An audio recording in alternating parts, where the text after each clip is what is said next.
My friends, let us come together in this moment, not merely to hear words, but to experience within ourselves a shift in awareness. For the great burden of the human scene today is not found solely in wars or in outward disturbances, but in the silent, invisible struggles that take place within the heart and mind of nearly every individual. It makes no difference how long one has walked the spiritual path, nor how sincere one has been in prayer or meditation. Still there arise moments when anxiety, depression, or a deep heaviness of spirit seems to settle upon us, and some, looking upon these experiences, imagine they have failed spiritually, that something is wrong with their practice or their faith. But I would like you to understand from the very beginning that these states are not personal failures, nor are they signs of weakness. They are simply the universal beliefs of the human mind, pressing themselves upon consciousness, seeking acceptance. You see, we have lived for centuries with the notion that our emotional states originate within ourselves, that they have something to do with our character, our worth, or our spiritual maturity. Yet this is one of the greatest misunderstandings of the spiritual life. The fear you feel is not your fear. The sadness you experience is not your sadness. These are the impersonal suggestions of the collective human mentality, and the moment you begin to see them in that light, a great weight lifts from your shoulders. For you realize that you are not responsible for what the human thought world presents to you. You are responsible only for your response, whether you accept these suggestions as true, or whether you turn quietly inward and recognize the presence of God at the center of your being. Now, let us set the purpose of our time together. We are not here to fight emotion, to overcome it, to conquer it, or to destroy it. We are here to rise above the mental atmosphere in which these conditions appear. We are here to discover that peace is not something we manufacture by effort, but something revealed when we become still enough to sense the kingdom of God already present within us.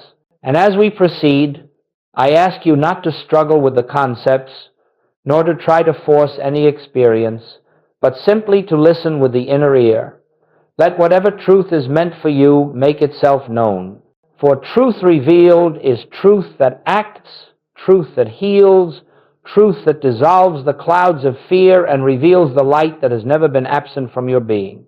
And so we begin with this assurance. There is a peace already established within you. There is a presence that has never wavered, never faltered, never left you for a single moment. Anxiety may come as a shadow, depression as a passing fog, but neither has the power to touch the divine center of your being. When we learn to rest in that center, even for a moment, the false sense begins to break, and the true light begins to shine. Now let us continue. For it is essential that we clear away one of the most persistent misunderstandings on the spiritual path. Many earnest students come to me and say, "Joel, I have meditated, I have prayed, I have studied the truth. Why then do I still feel fear? Why does anxiety arise? Why does the shadow of depression still cross my path?" And my answer has always been the same. Because you are still expecting the human mind to be something it can never be. The human mind, the natural mind, was never endowed with peace. It was never created to be the instrument of spiritual realization. It is merely an avenue through which thoughts pass, some pleasant, some troubling, some inspired, some disturbing. And when you judge your spiritual progress by the condition of the human mind, you are measuring the infinite by the most limited instrument available. You are attempting to gauge the ocean by looking at a single wave. You see, the mistake lies in identifying yourself with the activity of the mind. When a fearful thought arises, you say, "I am afraid." When a heavy feeling emerges, you say, "I am depressed." But this is not the truth. These experiences occur within the human mentality. But the human mentality is not yourself. You are not the mind. You are the awareness that beholds the mind. And as long as you attempt to purify, strengthen, or perfect the human mind, you will remain entangled in its fluctuations because you have not yet recognized your true identity. Let me say this as plainly as I know how. The spiritual path is not the improvement of the human self, but the discovery of the self that has always been perfect. This is why spiritual people sometimes suffer more acutely than others. They are still trying to use truth as a mental tool, still trying to apply principles to the human mind, still trying to make the mind peaceful, harmonious, or joyful. And yet the mind, by its very nature, is incapable of sustained peace. Peace comes only from the realization of the presence at the center of your being, not from the manipulation of mental states. The human mind says, I must get rid of this fear. But the spiritual consciousness says, this fear is not mine. It is an appearance without substance. The human mind says, why am I still struggling? But the spiritual consciousness says, the struggle belongs to the human sense of life, not to my true being. Do you see? You are not failing. You are awakening. And part of awakening is the recognition that suffering continues only as long as we look to the human mind for comfort or guidance. The moment you turn within, not to improve the mind, but to rise above it, you begin to taste a peace that does not depend on thoughts, emotions, or circumstances. So let us lay aside this burden of self-condemnation. Let us cease measuring our spiritual maturity by the movement of thought or mood. Your spiritual identity has never been touched by anxiety. It has never been dimmed by depression. These are experiences of the outer self, the finite self, the self of appearances, not the self that lives in God and as God's expression. Remember this, your suffering persists only when you try to heal the person you think you are instead of awakening to the presence you truly are. When this distinction becomes clear, half the battle is won. When it becomes a living realization, the battle disappears entirely. Let us go deeper now, for the next principle is one upon which much of your freedom rests. It may appear simple at first, but if you truly understand it, if it becomes more than a concept, your entire relationship to fear, anxiety, and depression will change. And the principle is this: fear is not personal. It does not belong to you. It never has. Fear is not a quality of your being. Fear is not generated from your soul. Fear is not the activity of your true self. Fear is a suggestion, an impersonal shadow moving across the surface of human consciousness, seeking a host, seeking acceptance, seeking a me to cling to. The tragedy is not that fear exists. The tragedy is that we have been trained to claim it as our own. We say, I am afraid, I feel anxious, I am discouraged. And the moment we attach the pronoun I to the passing suggestion, we give it a reality, a power, and a life it never possessed. Let me remind you of something profound. Anything you can observe cannot be you. If you can witness fear arising, then the fear is not the witness. If you can sense depression moving through the mind, then depression is not the one who senses. If you can feel anxiety tightening in the body, the anxiety is not the one who feels. You, the true I, are the awareness in which these appearances arise and through which they pass. They have no more identity than a gust of wind, no more substance than a shadow cast by a cloud moving across the sun. When you cease to personalize the fear, its power begins to dissolve. When you stop claiming it, it loses its anchor. When you recognize it as impersonal, it cannot lodge itself within you. You might say, Joel, fear feels very real. It feels very personal. Yes, because the human sense of self has been conditioned for centuries to believe that whatever appears in consciousness must belong to the one who is conscious. But this is the very error we are learning to correct. Just as you would not call every image on a movie screen your life, nor should you call every thought or emotion that passes before your mental eyesight yourself. Fear is not personal. It is a universal belief in separation, a belief that there is something apart from God, something that can threaten, something that can harm. And because this belief is universal, it seeks expression through any mind that will accept it. But the moment you understand that fear is an impersonal suggestion, you rob it of its only strength, your belief in it. Do not resist it. Do not fight it. Do not try to cast it out. Simply recognize with quiet clarity, this fear is not mine, it is not of God. It has no law, no substance, no power. It is an appearance without reality. Then watch how it loosens. Watch how it slips away. Watch how it fades without struggle. Every time you respond to fear as an impersonal shadow, you rise a little higher in consciousness. You establish yourself more firmly in the awareness that your true being is untouched by the movements of the human mind. And slowly, gently, the inner atmosphere begins to clear, revealing the peace that has always been present beneath the turbulence. Now we can move forward, for this understanding becomes the bridge to the next great truth, that the kingdom you seek, the peace, the joy, the assurance, is not something to be attained. It is already established within you, waiting only for recognition. Now that we understand the impersonal nature of fear, let us move deeper into the heart of truth, the recognition of the kingdom within.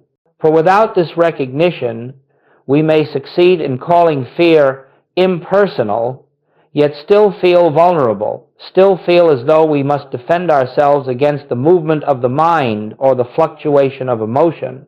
But once the kingdom is understood not as a distant hope, not as a future attainment, not as a reward for spiritual effort, but as the very center of your being, you discover a peace that transcends anything the human mind has ever known. When Jesus said, "The kingdom of God is within you," he was not speaking poetically. He was revealing the eternal truth of your identity. He was declaring that within the core of your being there exists a presence that is whole, perfect, complete, and eternally free. This kingdom is not touched by the passing appearances of the outer world.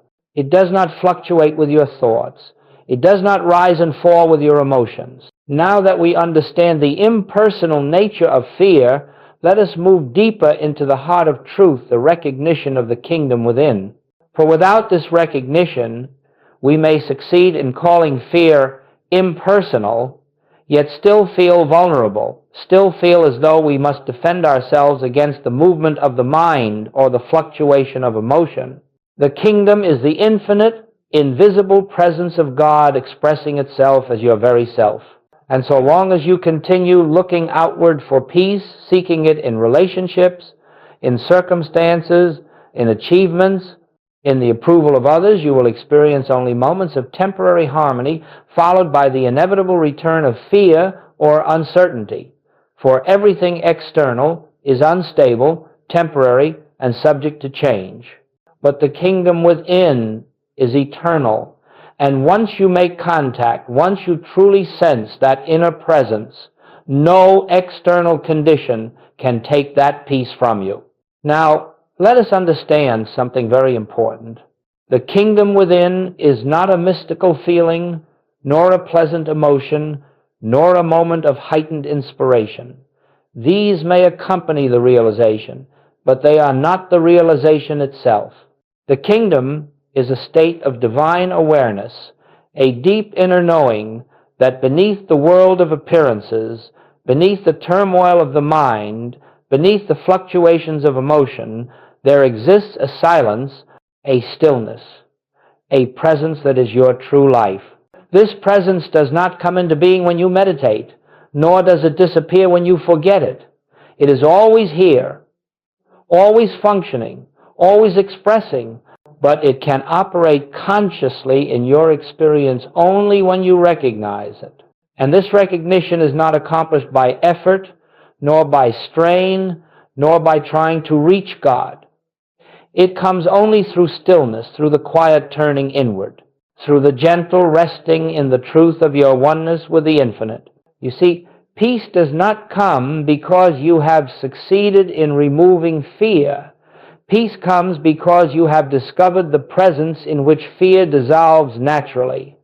Peace does not come by solving problems. Peace comes by realizing that within the kingdom of God there are no problems, and that this kingdom is the very ground of your being. Once you sense this even faintly, you begin to know that anxiety is not a power, that depression is not a substance, that fear is not a reality. They are appearances that have been sustained only by your belief in a life separate from God. And when that belief is dissolved by the recognition of the kingdom within, these shadows lose their footing entirely. So let this be our foundation. There is a presence within you that is already free, already whole, already at peace. You do not have to create it. You do not have to earn it. You do not have to purify yourself to deserve it.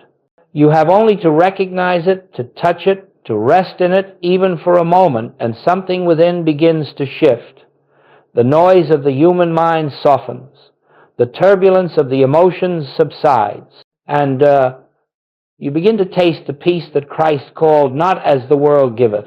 From this point onward, everything we explore will be based on this recognition that the peace you seek is not ahead of you, but within you. And our next step is to discover how to touch that inner presence, how to enter the stillness where fear disappears like mist in the sunlight.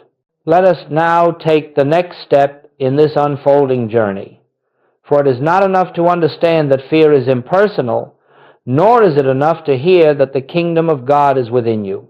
These truths must be realized, not as intellectual ideas, but as living experience. And such realization comes only through a certain attitude of consciousness that we call spiritual stillness, a stillness that is not the absence of thought, but the presence of recognition. Many students imagine that stillness requires them to force the mind into silence, to push thoughts away, to empty the mind by willpower. But this only intensifies the activity of the mind, and instead of peace, it brings struggle. The human mind is not quieted by force. It is quieted by the gentle recognition that there is a presence greater than the mind, and this presence is already active within you. Spiritual stillness begins with a simple turning inward, not toward the mind, not toward emotion, not toward sensation, but toward the center of being, that invisible point where God and you are one. This turning inward is not an effort. It is a relaxation. It is the release of the belief that you must do something to attain peace. Let me say this plainly. Peace does not come because you have controlled the mind. Peace comes because you have withdrawn your faith from the mind. When you sit in quiet contemplation, not trying to think, not trying to stop thought, but resting in a gentle awareness of the presence of God, you open yourself to a dimension of consciousness that has nothing to do with the activity of the human mind. Now, how do we enter this state?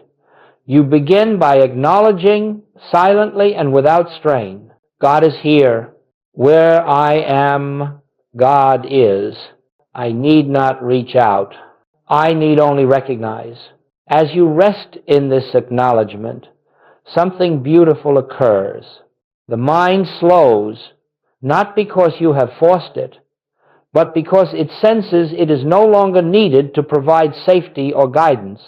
Emotion softens, not because you have battled it, but because you are no longer identifying yourself with it. A new atmosphere enters your awareness, an atmosphere of quiet, of assurance, of presence. Sometimes you may feel this presence as a warmth, a spaciousness, or a gentle peace. At other times, you may feel nothing at all, but the presence is there nonetheless, for it is not dependent on sensation. It is not an experience. It is a reality. And the more you rest in this recognition, the more you will find yourself able to abide in it, not only in meditation, but in the midst of daily life. Do not be concerned if thoughts continue. Do not be disturbed if emotion arises. These are not obstacles. They are simply movements of the outer self that gradually lose strength as the inner self emerges into awareness. The purpose of our stillness is not to silence the mind, but to shift the seat of identity from the mind to the spirit.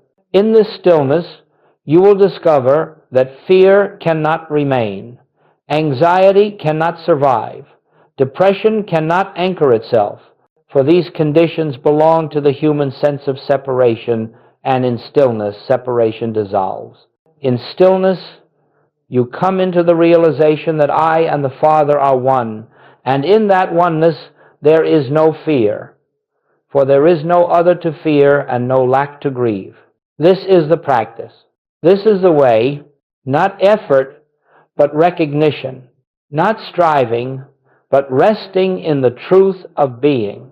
As you cultivate this inner turning day by day, you will find that moments of stillness become longer, deeper, more natural. You begin to sense the presence not only in meditation, but in conversation, in work, in silence, in movement. You realize that God is not an experience to be attained, but a reality to be recognized. Do not be concerned if thoughts continue. Do not be disturbed if emotion arises. These are not obstacles. They are simply movements of the outer self that gradually lose strength as the inner self emerges into awareness. The purpose of our stillness is not to silence the mind, but to shift the seat of identity from the mind to the spirit. Let us now move into a truth that marks a profound turning point in the spiritual life, a truth that separates those who remain imprisoned in emotional struggle from those who rise above the turbulence of the human condition. And the truth is this: you are not here to fight emotion. You are here to witness truth. As long as you continue battling anxiety, resisting depression, or striving to silence fear, you remain engaged on the level of the very mind that produced these conditions. The moment you wrestle with emotion, you grant it power. The moment you resist fear, you affirm its reality. The moment you attempt to overcome depression, you strengthen its position by accepting it as something that must be conquered. But the spiritual life does not ask you to fight shadows. It asks you to turn toward the light. The shift that must take place, the great and liberating shift, is from reacting to emotion to simply witnessing it, from personalizing feeling to recognizing its impersonal nature, from striving to change the outer atmosphere to resting in the truth of your inner being. Let me illustrate this for you. When fear arises, the human mind instantly contracts. It says, I must escape this. I must push it away. I must protect myself. And in that very moment, the fear is accepted as a power, as a presence, as something that has authority. But the spiritual consciousness says, this is not my fear. This is nothing but a suggestion. Let me remain still and let truth reveal itself. You see the difference? One response strengthens the fear. The other dissolves it. Likewise, when sadness or heaviness appears, the human sense says, why is this happening to me? It personalizes the emotion. It wraps identity around the appearance. But the spiritual consciousness gently observes, this too is not mine. This is a passing shadow. Let me rest in the presence that remains untouched. In this shift from fighting to witnessing, a remarkable liberation takes place. The moment you stop struggling with emotional states, they lose the very fuel that sustains them. Like fire deprived of oxygen, they begin to fade. You are not required to fix emotion. You are not required to manage it. You are not required to improve it. Your only task is to stand still in the truth that your being is spiritual, invisible, indestructible, and eternally one with God. Now, you may ask, Joel, does this mean I should ignore my feelings or pretend they are not there? Oh, no, my friends. We do not deny emotion. We deny its power. We do not suppress it. We refuse to claim it. We do not resist it. We see through it. And we do so by anchoring ourselves in the inner realization that the presence of God is the only reality of our being. As you continue to witness rather than fight, a new clarity arises. You begin to discern that every emotional disturbance is nothing but the mind reacting to an illusion of separation. When you stop reacting and simply rest in the awareness of oneness, the illusion dissolves. This is the great shift from the noise of the human mind to the silence of the divine presence, from struggling with shadows to beholding truth, from attempting to change appearances to abiding in the reality that never changes. And in that abiding, fear loses its identity, depression loses its anchor, anxiety loses its momentum, for you have withdrawn the only power they ever possessed, your belief in them. This is not a fast process, nor is it a slow one. It is an unveiling. It is the dawning of light. And as this light grows within you, you will find that you no longer live from the surface of the mind, tossed about by emotional winds, but from the depth of spirit, where peace is not earned but revealed. Let us move now into one of the most vital revelations on the spiritual path, perhaps the very cornerstone upon which all inner freedom rests. For behind every fear, every anxiety, every sorrow, there lies a single root, the belief that you exist as a separate self apart from the presence of God. And until this belief is dissolved, emotional suffering will continue to arise, no matter how sincere your spiritual practice may be. The moment you feel alone, the moment you feel vulnerable, the moment you imagine yourself to be a self, surrounded by a world of powers, forces, influences, and circumstances, you have accepted the great illusion of separation. And in that instant, fear becomes possible, depression becomes possible, anxiety becomes possible. For all these states are born from the sense of aloneness, from the belief that you must somehow sustain your life by personal effort, personal wisdom, personal strength. But hear this truth clearly. You have never been a separate self. You have never lived apart from God. You have only believed that you were separate, and this belief has produced the entire burden of human suffering.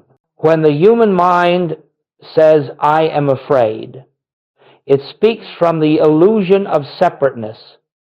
It believes it must defend itself. When the mind says, I am discouraged, it believes it stands alone with its burdens. When the mind says, I am overwhelmed, it imagines it is responsible for holding up the weight of life. Yet none of this is true. Behind the human sense of self stands the real self, the I of your being, the Christ consciousness that declares, I and the Father are one. This self is not struggling. This self is never anxious. This self does not know depression. This self lives in the eternal light of God's presence and has never for a moment been separate from the infinite. All spiritual healing, all spiritual peace, all spiritual awakening comes from releasing the false identification with the human self and recognizing your identity as the individualized expression of the one divine life. Let us approach this practically. When fear arises, do not say, I am afraid. Instead, turn inward and gently acknowledge this fear comes to the human sense of self, not to the I that lives in God. When heaviness comes, do not claim it as yours. Simply observe, this sadness seeks acceptance in me, but it has no place in the self that is one with God. When anxiety appears, do not enter into its story. Rest in the quiet inner knowing. This anxiety is a movement of the collective human psyche, not a statement of my being. Now, you may wonder, Joel, if I am not this human self, then what am I? You are the place where God shines through. You are the awareness in which the infinite reveals itself. You are the being that God lives as, breathes as, expresses as. You are the life of God made visible in individual form. This is not a poetic sentiment. This is the truth of your being. And when this truth becomes more real to you than the shifting conditions of the mind, a great and profound freedom begins to unfold. You discover that every emotional disturbance was tied to a false identity, and that by releasing this false identity, you release the mechanism by which fear can take hold. To help you taste this truth, let us turn inward for a moment. Allow yourself to recognize not as affirmation, but as quiet knowing. Right where I seem to be, God is. Right where this emotion appears, the presence stands untouched. I am not separate. I am not alone. I am not divided from my source. Feel the simplicity of that. Feel the relief in that. Feel the spaciousness that opens when you no longer carry the burden of a self that never truly existed. For in this realization, the whole landscape of your experience changes. Fear loses its anchor because there is no separate self to bind. Depression loses its meaning because there is no isolated soul to envelop. Anxiety dissolves because there is no fractured identity to protect. Here, in the recognition of oneness, you stand in the truth of being, and in that truth, all shadows fade. Now, my friends, having come to this recognition of oneness, let us bring this truth into daily living, for spiritual realization must not remain confined to moments of meditation. It must illuminate the small hours of the day, the moments when fear attempts to intrude, when pressure arises, when the human mind becomes stirred, or when the unexpected confronts us. For the spiritual life is not lived merely in silence. It is lived in consciousness, moment by moment, as we abide in the awareness of the kingdom within. Let us be very clear. We are not attempting to create a perfect human life. We are not seeking to eliminate all challenges, nor to craft a life of unbroken calm. No, the purpose of this path is to remain so anchored in the presence that challenges, when they come, do not touch the depths of your being. They pass like wind across the surface, while you rest in the stillness beneath. So how do we live from this inner kingdom? We begin with the simplest and most profound practice, the pause. When fear arises, pause. When anxiety tightens the body, pause. When sadness washes over you, pause. And in that pause, turn inward, not with effort, not with the intention to fix anything, but with a gentle remembrance. God is here. This moment is filled with the presence. I need not resist nor react. This pause is not a technique. It is an opening, a doorway through which the kingdom reveals itself. For the moment you pause, you no longer respond from the conditioned mind. You respond from the deeper self. Secondly, as you move through your day, refuse to personalize any emotional state that appears. If anxiety arises, do not ask, "What is wrong with me?" Instead, let the inner awareness speak. This is not my anxiety. This is the old belief in separation knocking at the door. I need not answer. When heaviness appears, do not claim it. When worry stirs, do not identify with it. When tension comes, do not call it mine. In this way, the emotional atmosphere loses its grip because you have withdrawn the agreement that gives it life. Thirdly, Allow yourself regular moments, brief, effortless moments of quiet recognition. You may not always have time to sit in meditation, but you always have time to remember, I am not separate. The presence is here. Even a single breath of recognition can shift the tone of an entire hour.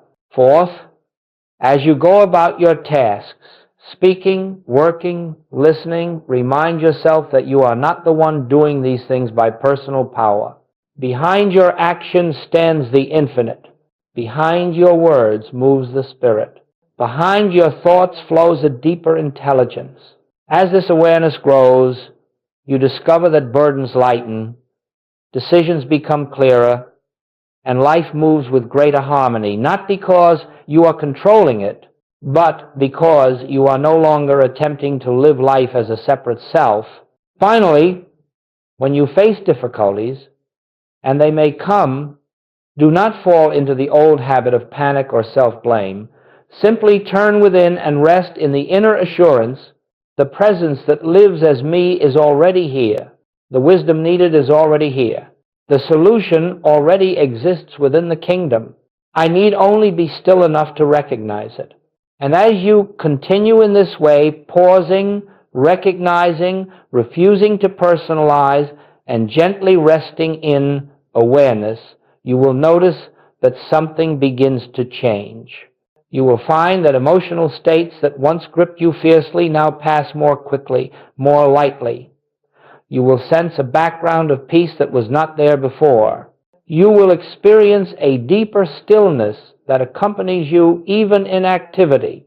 This is not the result of practice in the human sense.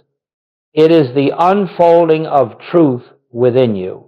You begin to live from the inner kingdom rather than from the fluctuating atmosphere of the mind. And as this becomes your way of being, you discover the great secret, that peace is not gained but uncovered, that joy is not created but revealed, that harmony is not achieved but recognized as the very nature of your being.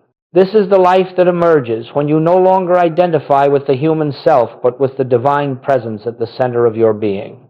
And as you live in this awareness, the entire texture of experience is transformed not by effort, but by the quiet radiance of truth, lived moment by moment. And now, my friends, as we bring this period of contemplation to a close, let us return to the simple truth with which we began. There is a place within you, an inner sanctuary, where all fear dissolves, all anxiety falls silent, and all depression loses its shadow. It is not a far place. It is not a hidden place. It is not a place that must be reached through effort or discipline. It is the innermost chamber of your own being, the kingdom of God that has been present from the beginning, waiting only for your recognition. Throughout our time together, we have seen that emotional disturbances arise not because we lack faith, nor because our spiritual practice is insufficient, but because we have lived from a false identity, believing ourselves to be separate, vulnerable, incomplete, and yet behind this belief lies the eternal truth. You are the expression of God.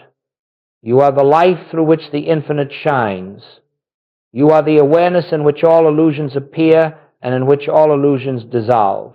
As you rest in this realization, even for a single moment, something within you awakens to the certainty that peace does not depend upon the shifting conditions of the mind, nor upon the events of the world, nor upon the resolution of your problems. Peace is already present. Peace is the nature of the presence within you. Peace is the essence of your being. And so I ask you, as you leave this time of reflection, to carry with you not a technique, not a formula, but a remembrance and inner knowing that at any moment, in any circumstance, you may turn within and find the quiet, steady radiance of God's presence. You may pause, you may rest, and you may rediscover the truth that has never ceased to be true. You and the Father are one. Let the burdens of the world fall from your shoulders. Let the weight of the separate self dissolve. Let the inner light reveal itself, not through effort, but through the simple act of recognition. And as you go forward, may this presence that lives as you lead you gently, guide you silently, and unfold your path with a grace that does not come from human striving, but from the infinite that has always been the foundation of your life. In quietness, in trust, and in the deep awareness of oneness, you will find that the stillness you have sought has been within you all along, waiting only for you to enter, to rest, and to remember.